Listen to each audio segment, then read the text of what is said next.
मैं क्या कह सकता हूँ जो आपके लिए भविष्य में उपयोगी हो सके।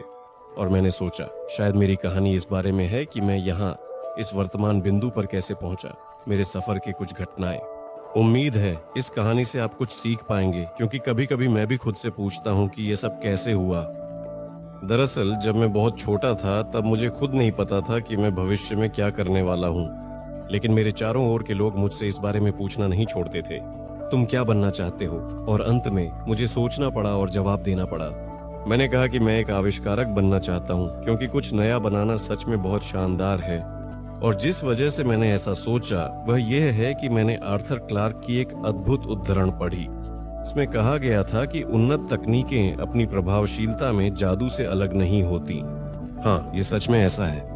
अगर आप 300 साल पीछे लौटें उन चीजों के साथ जो आज हम सामान्य मानते हैं, तो आपको आग में जला दिया जाएगा, क्योंकि कुछ दशकों पहले लोग उड़ना नहीं जानते थे।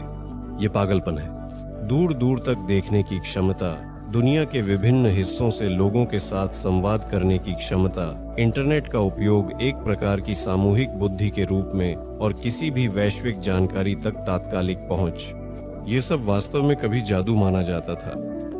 दरअसल यह सामान्य समझ से भी परे है, क्योंकि आज जो चीजें सामान्य मानी जाती हैं उनके बारे में अतीत में, कह सकते हैं कि हाल के अतीत में भी किसी ने सोचा तक नहीं था। और इसी वजह से मैंने तब आविष्कारक बनने का फैसला किया।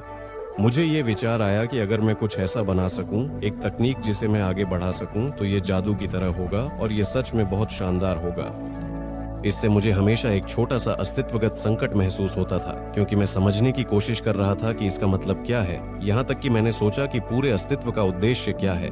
लेकिन मैंने इस निष्कर्ष पर पहुंचने में समय बिताया कि अगर हम दुनिया के बारे में अपने ज्ञान को बढ़ा सकें, अपने चेतना के दायरे को विस्तारित कर सकें, तो हम बेहतर तरीके से ऐसे सवाल पूछने और हल करने में सक्षम होंगे, और यह सच में आगे बढ़ने का एकमात्र रास्ता बन गया।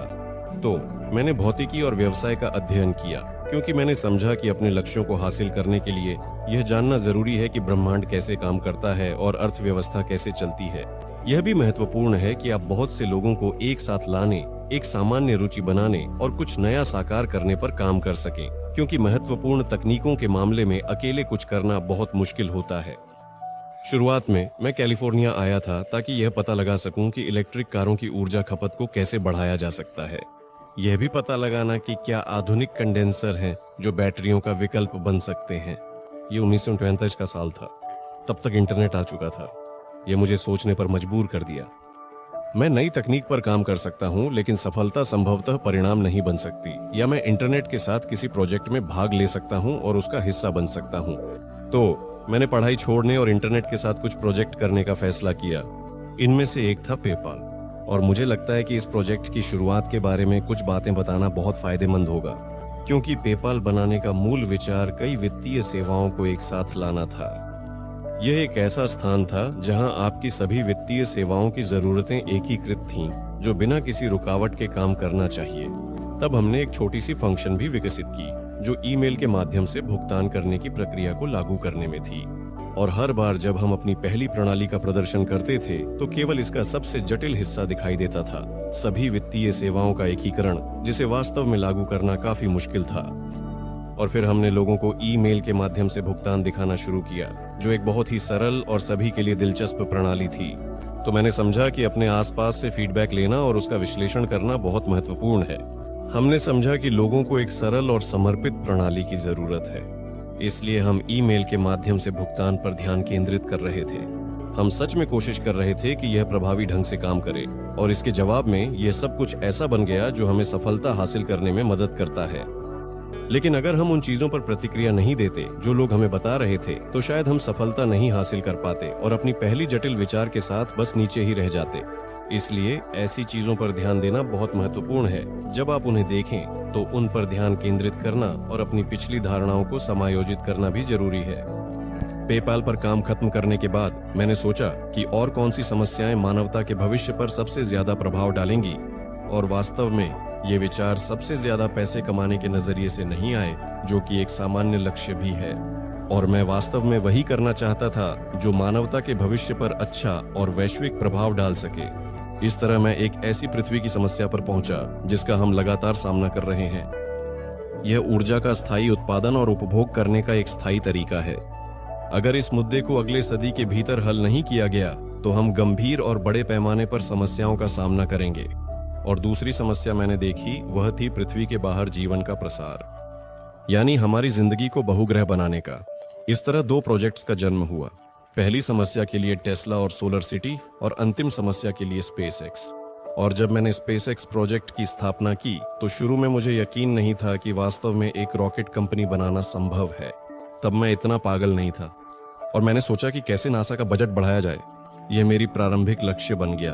मैंने इस तरह सोचा कि अगर हम एक सस्ती मंगल अभियान कर सकें जिसे मार्स ओएसिस कहा जाए, जिसमें बीज और सूखे पोषक तत्व लगाए जाएं, हम उन्हें रोपण के समय नम कर देते और हमें लाल पृष्ठभूमि पर हरे पौधों की एक शानदार तस्वीर मिलती, तब जनता इस तरह के उदाहरण पर प्रतिक्रिया देती, क्योंकि यह मंगल पर पहली जीवन होगी जो अब तक की सबसे दूर की जीवन होगी जिसे हम जानते हैं।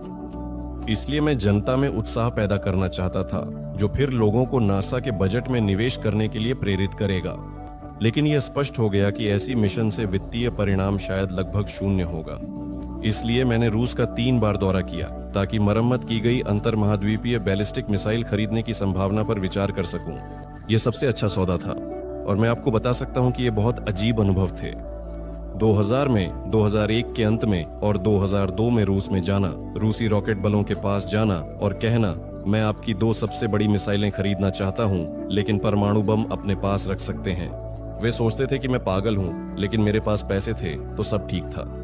रूस में कुछ यात्राएं करने के बाद मैंने निष्कर्ष निकाला कि मेरी प्रारंभिक धारणा गलत थी, क्योंकि मैं सोचता था कि हमारे पास ग्रह के बाहर ज्ञान का विस्तार करने और खोज करने की पर्याप्त इच्छा नहीं है, जैसे कि मंगल पर एक बेस होना और इसी तरह की चीजें। लेकिन मैंने समझा कि मैं गलत था। वास्तव में इच्छुक लोगों की संख्या बहुत अधिक है, खासकर संयुक्त राज्य अमेरिका में, क्योंकि यह खोजकर्ताओं का एक राष्ट्र है, उन लोगों का राष्ट्र जो दुनिया के विभिन्न हिस्सों से यहाँ आए हैं। तो मेरी तीसरी यात्रा के बाद मैंने कहा, ठीक है, हमें वास्तव में अंतरिक्ष परिवहन की समस्या को हल करने की कोशिश करनी चाहिए और इसे स्पेसएक्स प्रोजेक्ट से शुरू करना चाहिए, क्योंकि यह उन सभी की सलाह के खिलाफ था जिनसे मैंने बात की थी। एक दोस्त ने मुझे बैठने और कुछ वीडियो देखने के लिए मजबूर किया जिसमें रॉकेट फट रहे थे। मुझे आपको बताने दें कि वह इतना गलत नहीं था। शुरुआत में मेरे लिए यह मुश्किल था क्योंकि मैंने कभी कुछ भौतिक नहीं बनाया। मेरा मतलब है कि बचपन में मैंने कुछ छोटे रॉकेट मॉडल और इसी तरह की चीजें बनाई थीं, लेकिन मेरे पास कभी कोई कंपनी नहीं थी जो कुछ भौतिक बनाए। तो मुझे ये सोचना पड़ा कि ये सब कैसे करना है और सही लोगों की टीम कैसे बनानी है। और इस तरह हमने यह रास्ता तय किया और फिर 3 बार असफल रहे। ये आसान नहीं था क्योंकि रॉकेट में मुख्य चीज 100% उत्तीर्ण ग्रेड है, क्योंकि आप वास्तव में रॉकेट का परीक्षण नहीं कर सकते हैं उन वास्तविक परिस्थितियों में जिनमें इसे होना चाहिए। मुझे लगता है कि रॉकेट निर्माण के लिए सबसे अच्छा उपमा यह है कि अगर आप कोई वास्तव में जटिल एप्लीकेशन बनाना चाहते हैं तो आप इसे एक संपूर्ण के रूप में लॉन्च नहीं कर सकते। स्मार्टफोन या कंप्यूटर को चालू न करें जिसके लिए इसे बनाया गया था, लेकिन आपको इसे इकट्ठा करना है और इसे लॉन्च करना है, और यह बिना किसी गलती के काम करना चाहिए। इसमें असल में यही सब कुछ है। तो हम चूक गए। पहला लॉन्च, और मैं लॉन्च पैड के पास रॉकेट के मलबे को इकट्ठा कर रहा हूँ। यह दुखद था। हम हर अगले उड़ान से सीखते रहे और 2008 में चौथे लॉन्च के बाद कक्षा में पहुंचने में सफल रहे।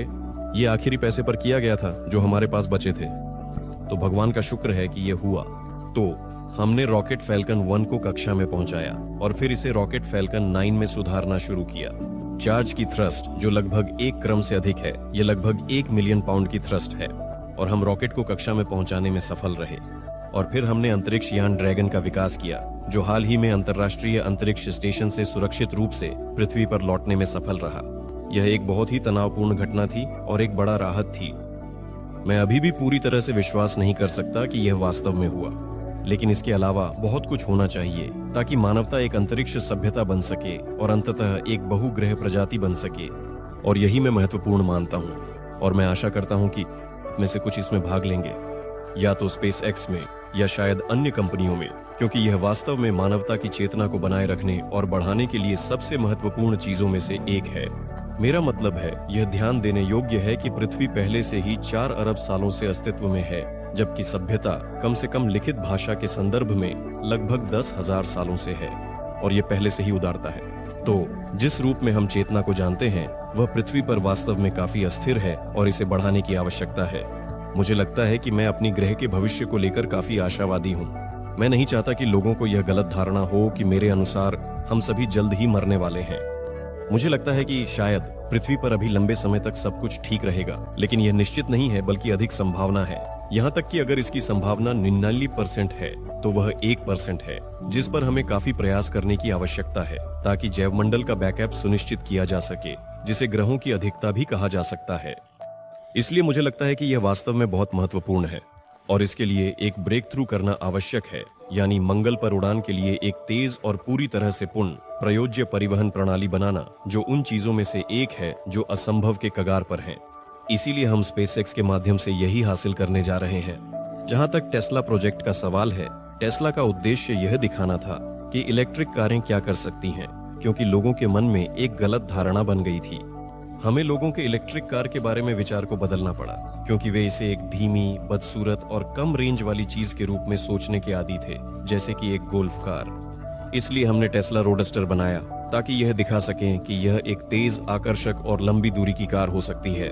और यह आश्चर्यजनक है कि भले ही आप दिखा सकें कि कुछ कागज पर काम करता है और गणनाएं बहुत स्पष्ट हैं, जब तक आपके पास वास्तव में कोई भौतिक वस्तु नहीं है और आप उसे नियंत्रित नहीं कर सकते, लोग इसे वास्तव में नहीं समझते। मुझे लगता है ये वह चीज है जिस पर ध्यान देना चाहिए। अगर आप एक कंपनी बनाने जा रहे हैं तो सबसे पहली चीज जो आपको करने की कोशिश करनी चाहिए वह है एक काम करने वाला प्रोटोटाइप बनाना। पावर पॉइंट सब कुछ शानदार दिखता है। पावर पॉइंट को किसी भी चीज को काम करने के लिए मजबूर किया जा सकता है, लेकिन अगर आपके पास एक असली डेमो मॉडल है, भले ही वह प्राथमिक प्रारूप में हो, तो यह लोगों को मनाने के लिए कहीं अधिक प्रभावी है। जब हमने टेस्ला रोडस्टर बनाया तो लोगों ने कहा, ओह बिल्कुल बिल्कुल, हम हमेशा जानते थे कि आप ऐसी कार बना सकेंगे। ये एक महंगी कार है, इसका आकार छोटा है, ये छोटी है और सब कुछ ऐसा है, लेकिन आप एक असली कार बना सकते हैं। और मैं सोचता हूँ ठीक है, हम ये करेंगे। लेकिन मुख्य बात जो मैं कहना चाहता हूँ वह ये है कि आप लोग 21वीं सदी के जादूगर हैं। खुद को किसी भी चीज से रोकने मत दीजिए। आपकी कल्पना ही एकमात्र सीमा है, इसलिए इसे व्यक्त करें और अपनी जादूगरी करें। धन्यवाद।